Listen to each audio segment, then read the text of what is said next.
to Rochester, New York. Whew, it's $230 one way. I don't have that kind of money. So, okay, what about somewhere different like Mesa, Arizona? That's probably a little further, a little bit more expensive. Does anyone want to drive me? It's only 2,200 miles round trip, give or take. Any takers? No? Okay. I got an idea. What if there was a way we could get places cheaper, faster, safer, benefiting the economy and our planet? Think about it. Trains are so much faster than cars. They're extremely much safer compared to cars. I'll discuss their environmental impact as compared to planes, as well as the economic benefits they can bring to our country. So, who wants to come with me to Enid, Oklahoma? Oh, we can even go to Paris, y'all. Who wants to come with me to Paris? Paris, Texas. Or, if not one wants to go that far, we could go to Point Pleasant, West Virginia, home of the Mothman Festival. So, the point is, this beautiful country of ours is huge. So, how can we make it a little closer to home? If the United States builds a high-speed transcontinental railway, we can connect California to New York, Washington to Florida. This whole 3,000-ish mile wide country will suddenly feel a lot more like home to everyone. So, why should we build a train system? Well, for one, they're safe. Compared to cars, trains are very safe. Cars aren't just inherently dangerous. In 2018, the National Safety Council found about 40,000 incidences of fatalities from cars, 20% of which involved minors or children under the age of 16. Comparatively, in the same year, only 878 fatalities were attributed to trains.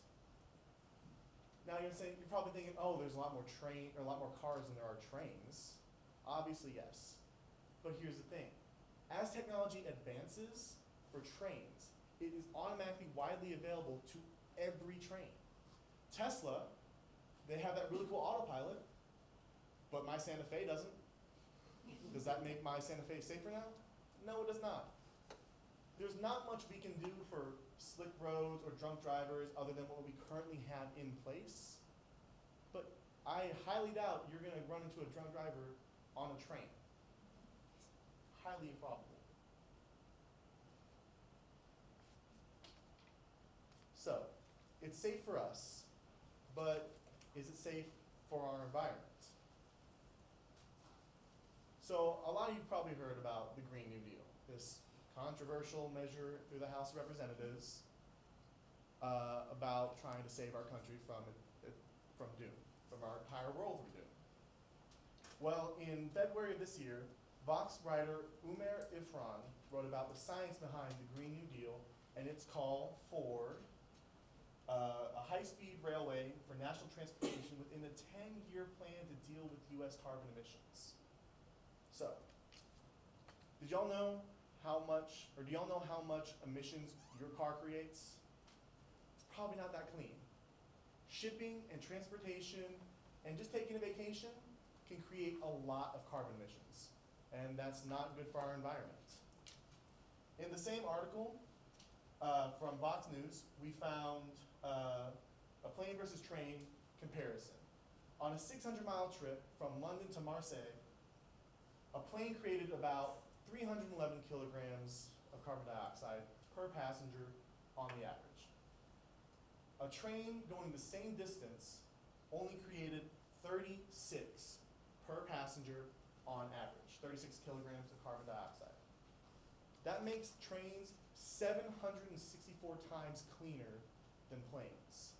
Sure, they take a little bit faster, but I don't know about y'all, I would rather be able to take a train to the ocean and actually have an ocean to swim in than take a plane and accidentally end up killing the planet.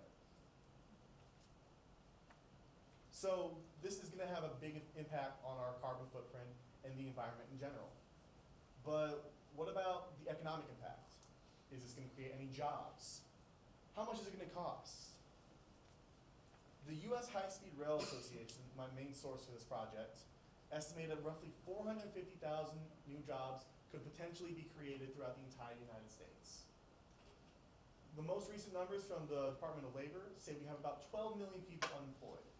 This is only about 4%, and this is a pretty generous estimation, but a 4% decrease in unemployment would be hugely beneficial to every part of this country, especially because this would be such a huge project.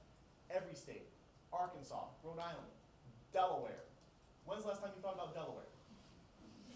Everywhere would be getting jobs. Everywhere would be having a stop. Every local economy right next to that train track would suddenly have access to all these markets. Imagine, if you will, if we could get farm fresh California strawberries to Arkansas in 2 days instead of 2 weeks.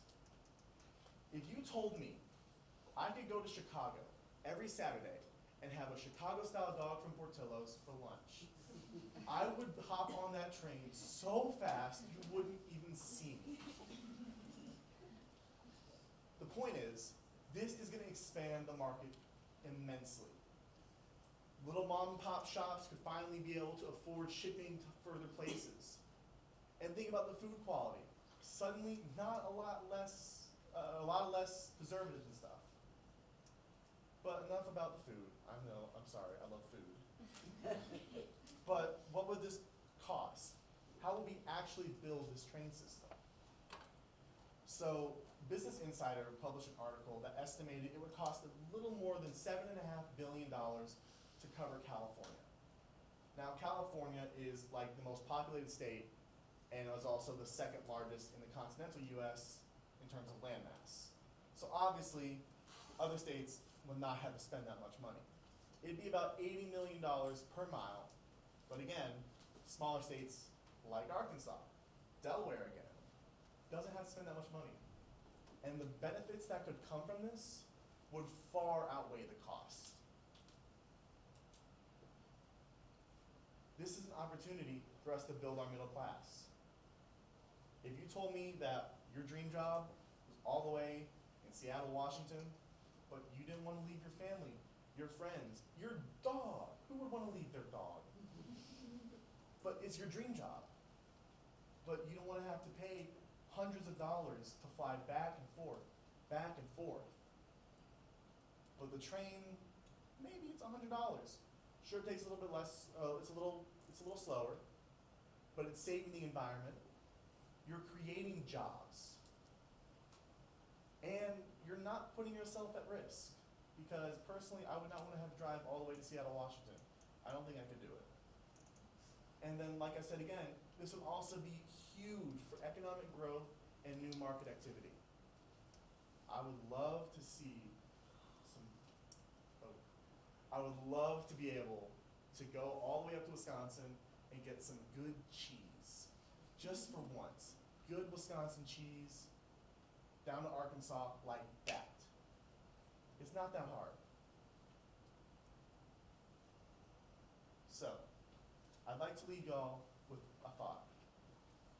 These trains are faster, safer, are saving the environment, and they're saving our economy. What other plan can you think of that can do all four of those things? And it could probably get you to California for some music festival for a lot less than Delta can. This is a radical idea, I'm sure, to some of you. Some of y'all probably don't even have an opinion on it yet. But think about it. We need to make radical change to our infrastructure if we want to save our economy, save our planet, the thing we all live on, and again, I know I'm repeating myself, the food. Think about the food. But the benefits of this railway system would be huge. Imagine if all these people in California and New York, if their tax dollars from buying all these things like cars or homes, what if their tax dollars were no longer just stuck in California and New York? What if Idaho finally got some visitors? Is Idaho real? We'll debate that later. We just need to make a huge change to our system. And to inspire you to make this change, I would like to leave you with a quote from the world's most admired man for the last 11 consecutive years. Change will not come if we wait for someone else or some other time. We are the ones we are waiting for. We are the change we seek. Thank you.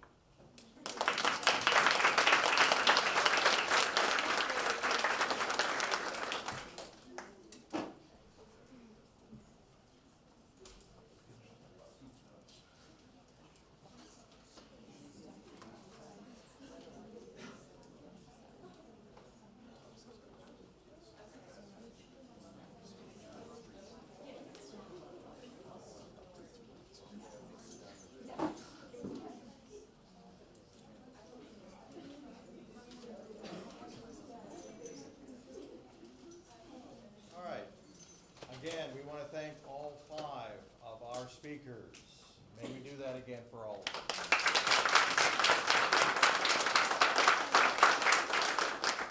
Now, as we wait for the tallying to be done and then are able to announce who the winner is, we have a little special treat for you.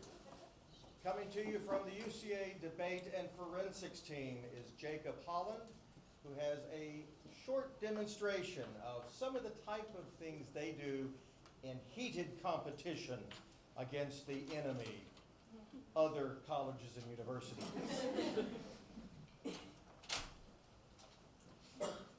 So as the event was just happening, I had 30 minutes to prepare a speech over one of these 3 topics that I was given, and so that's what you will be hearing. So hope you all enjoy.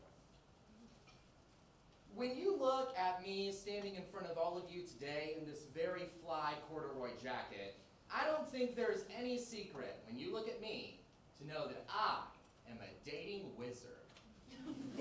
Yes, I am a dating wizard. I know especially all of the strategies that it takes to make a relationship work.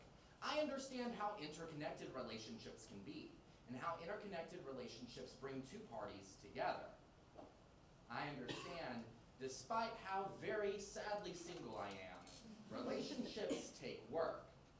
So when I am asked the question, will the protests in Hong Kong affect the United States? I have to say yes, because again, I am a dating wizard. I understand the interconnectedness of Hong Kong and the Chinese relationship versus the United States and the Chinese relationship. So, in order to understand that this is one very bad breakup where these parties can't seem to live without one another, we will first write a love letter that will examine the history of Hong Kong and China. So to begin, BBC News 2019 reports that Hong Kong is a very unique territory in China. It was first a British colony for 150 years, and it became essentially a very popular trading hub in many